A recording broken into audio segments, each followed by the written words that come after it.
आयुर्वेद में उदर रोग के अनुसार ही बवासीर रोग उत्पन्न होता है। जैसा कि आयुर्वेद में उदर रोग 8 प्रकार के माने गए हैं: पित्त जनित, कफ जनित, वायु जनित, त्रिदोष जनित, प्लीहा जनित, मल्ल जनित, क्षत जनित एवं जल संयम जनित। इनमें से बवासीर जो है मल्ल जनित से ही उत्पन्न हुआ है। यह एक कष्टदायक उदर रोग है। यहीं से बवासीर रोग उत्पन्न होता है। बवासीर को कई नामों से जाना जाता है, जैसे अर्श हो गए, मत्स्य, मोहके, बवासीर, अंग्रेजी में पाइल्स, हेमोराइड्स इत्यादि कई नामों से जाना जाता है। पहले यह औसतन 30% बूढ़ों में पाया जाता था, लेकिन आज यह रोग विस्तृत रूप ले चुका है और आमतौर पर यह युवकों एवं युवतियों में भी पाया जाने लगा है। बवासीर किन वजहों से होता है, इसके कारण ये कितने प्रकार के होते हैं, जैसे खूनी और बादी।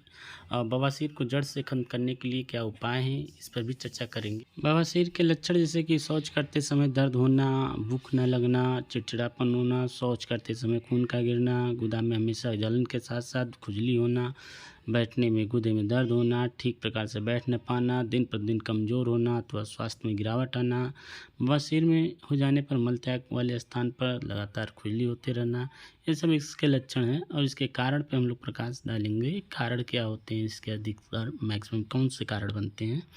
पहला है कि अधिक देर तक एक स्थान पर बैठे रहना। दूसरा है कि लंबी दूरी में ड्राइव करना, जैसे बाइक वगैरह आप ज़्यादा चला रहे हैं या साइकिल ज़्यादा चला रहे हैं। तीसरा है कि बवासीर होती है ख़ानदानी, जैसे कि किसी किसी को ख़ानदानी चला हो आता है, बाबा को, दादा को, नाना को, किसी को हुआ रहता है तो आता है कि ख़ानदानी हो जाता है। ज़्यादा देर तक खड़े रहना, फिर ज़्यादा भारी वज़न उठाना, पेट का साफ़ ना होना।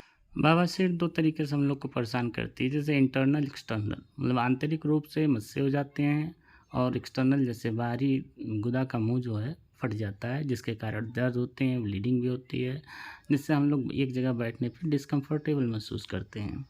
आइए समझते हैं इसके अगले भाग में कि बवासीर की प्राकृतिक चिकित्सा कौन कौन सी है। ये एक बुक जो बहुत अच्छी है, धनचंद सरावगी की, इसको आप लोग लेके पढ़िए तो इस किताब में ज़्यादा इसके बारे में अध्ययन करने को मिलेगा। चलिए बात करते हैं बवासीर को रोकने के लिए जीवन शैली में क्या क्या बदलाव करें। व्यायाम करें, मेडिटेशन करें, समय पर सोएं और समय पर जागें। खाने के बाद ज़रूर टहलें और नॉर्मल ठंडा पानी अर्थात नॉर्मल पानी से ही स्नान करना चाहिए। आगे चलते हैं, बवासीर के लिए घरेलू उपाय कौन कौन से हैं। बवासीर के लिए घरेलू उपाय में सबसे अच्छी चीज़ ये है कि आप नियमित रूप से आंवला और एलोवेरा का जूस पिएं। अगर आपको नागदोन के पत्ते मिलें, उसका भी सुबह शाम सेवन करना चाहिए और सुबह उठकर हल्का गुनगुना पानी ज़रूर पीना चाहिए। अगर गर्मी का दिन है तो गुनगुना पानी, ठंडी का दिन है तो गुनगुना पानी, और गर्मी का दिन है तो नॉर्मल नल का ताज़ा पानी ही पीना चाहिए। गरम मसाले और अचार का सेवन करने से बचना चाहिए। और इसमें एक फेमस औषधि भी सभी लोग ने बताई है, जैसा कि नारियल के छिलके का पाउडर बना करके उसको जला करके नारियल के छिलके का पाउडर बनाइए। इसके बाद कपड़े से छान करके उसको आप दही के साथ 1 चम्मच डालकर खाली पेट सुबह खाइए, तो ये भी बहुत लोगों को आराम दिया है। ऐसा ये प्रयोग किया गया है। आगे चलिए चलते हैं कि पाइल्स से परेशान हैं तो क्या खाने से बचना चाहिए। जैसे फास्ट फूड, बिल्कुल सख्त मना है, फास्ट फूड ना खाएं। अधिक तेल युक्त व मसालेदार भोजन ना खाएं। कॉफ़ी का सेवन बिल्कुल ना करें। राजमा भी ना खाएं। चाय एकदम बंद कर देनी चाहिए, खाली पेट वैसे भी चाय नहीं पीनी चाहिए। मसूर की दाल नहीं खानी चाहिए। कोल्ड ड्रिंक बिल्कुल सख्त मनाही है। और मांसाहारी भोजन यदि आप खाते हैं तो मांसाहारी भोजन का भी सेवन नहीं करना चाहिए। इसके साथ और भी परहेज है, जैसे फास्ट फूड हो ही गया। सफ़ेद ब्रेड के भी कुछ लोग शौकीन होते हैं, सुबह सुबह ब्रेड खाते हैं, उनको भी खाली पेट सफ़ेद ये ब्रेड नहीं खाना चाहिए। चाय कॉफ़ी बताया ही हमने। सिगरेट का बिल्कुल धूम्रपान बिल्कुल नहीं करना चाहिए। और गुटखे के जो शौकीन है, गुटखा भी बिल्कुल नहीं खाना चाहिए। आगे बात करें कि बवासीर में क्या खाना चाहिए। बवासीर में जितने ज़्यादा आप लोग फाइबर फूड्स खाएंगे उतनी ही ज़्यादा राहत मिलेगी। जैसे नाशपाती है, स्ट्रॉबेरी है, बनाना है, कैरेट्स हैं, बीट्स हैं, एक ब्रोकली है, जितने भी आप फाइबर फूड्स ज़्यादा खाएंगे, ये आपको ज़्यादा से ज़्यादा आराम देंगे। आगे चलते फाइबर फूड्स बहुत हैं, आप इसके हमने लिस्ट बनाई हुई है फाइबर फूड्स के 20 high fibre diet foods list, जिसमें से आप इसको स्क्रीनशॉट लेके रख सकते हैं ताकि आपको बाद में इसका अध्ययन करने में सहयोग प्राप्त हो। आगे बात करते हैं पाचन शक्ति को बढ़ाने के लिए आपकी बवासीर में पाचन शक्ति अच्छी होनी चाहिए, वरना जो पेट में कब्ज जब बनता है तो लैट्रिन सूखी होने लगती है, जिससे हमको फीसर होने का डर रहता है। बवासीर है ये, लेकिन वो फीसर में कब परिवर्तित हो जाएगा आप समझ नहीं पाएंगे। इसीलिए पाचन शक्ति को बढ़ाएं, जिसमें सौंफ सबसे फ़ायदेमंद है, धनिया की पत्ती इस समय बहुत ही प्रचुर मात्रा में उपलब्ध है, त्रिफला का सेवन करना ही चाहिए, एलोवेरा का जूस पीजिए, आंवला खाइए, सेंधा नमक खाइए, अदरक नाम मात्र में, इलायची खाइए, ये सब जिससे पाचन शक्ति हमारी मजबूत बनी रहे। खाली पेट आप पपीते का भी सेवन कर सकते हैं, क्योंकि इसमें विटामिन ए तथा विटामिन सी अच्छी मात्रा में पाई जाती है, जो हमारे रोग प्रतिरोधक क्षमता को बढ़ाती है। इसलिए इसमें जो एंजाइम्स पाए जाते हैं जिससे कब्ज दूर करने में आसानी होती है, इसलिए खाली पेट पपीता भी खाना चाहिए।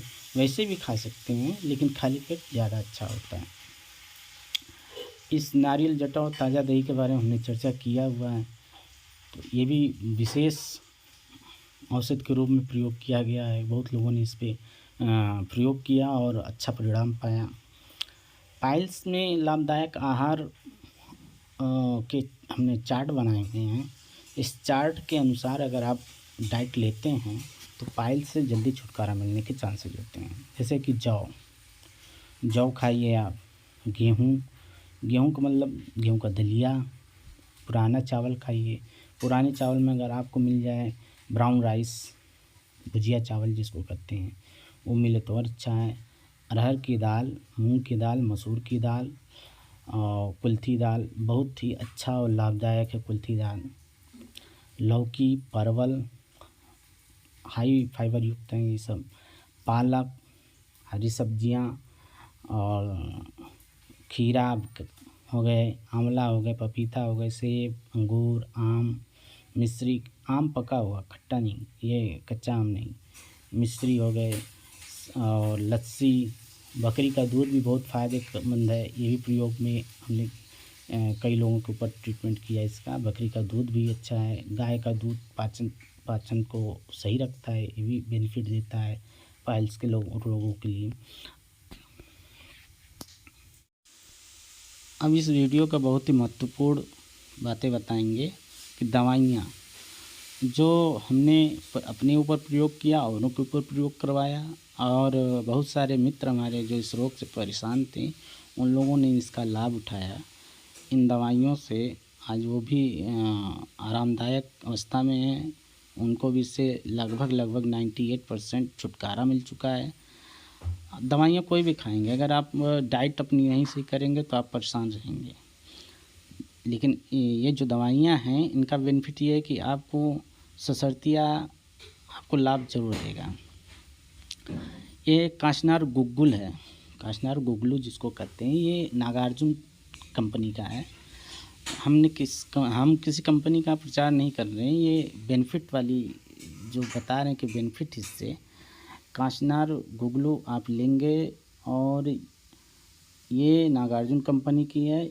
2 गोली सुबह, 2 गोली शाम, खाना खाने के बाद हल्के गुनगुने पानी से ले सकते हैं।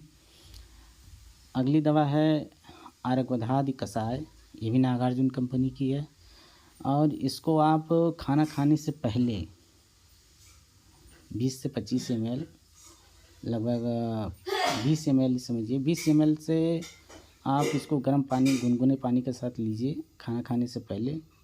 और अगर आप ज़्यादा परेशान हैं तो सुबह शाम दोनों टाइम, अन्यथा आप एक टाइम रात को ही ले सकते हैं।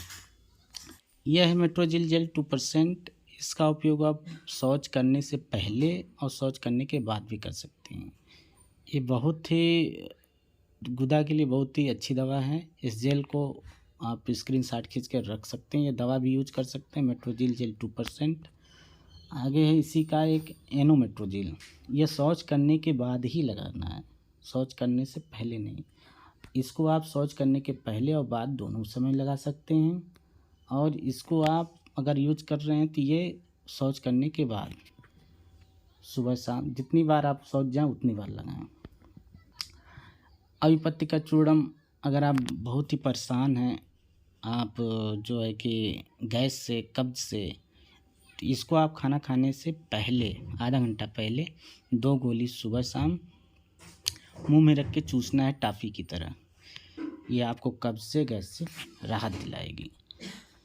इसको तो पूरी दुनिया जानती है कि अभ्यारिष्ट हर घर में लगभग मिल जाएगा। जिसके घर वृद्ध बूढ़े दादा दादी बाबा होंगे उनके घर ये ज़रूर पाया जाएगा। अभ्यारिष्ट का यूज आप करेंगे खाना खाने के बाद साधारण जल में, ठंडे जल में ही नॉर्मल पानी के साथ आप 25 से 30 ml सुबह शाम खाना खाने के बाद। और ये सत इसबगोल की भूसी है, इसको आप सुबह शाम खाना खाने से पहले, याद रखिएगा खाना खाने से पहले। कुछ लोग इसको खाना खाने के बाद लेते हैं, जो बिल्कुल ही कुछ फ़ायदा नहीं करता। खाना खाने से पहले। वीडियो देखने के लिए धन्यवाद। अगर अभी भी हमारे चैनल को आपने सब्सक्राइब नहीं किया तो कृपया सब्सक्राइब करें और नित्य नए नवीन जानकारियाँ प्राप्त करते रहें। धन्यवाद।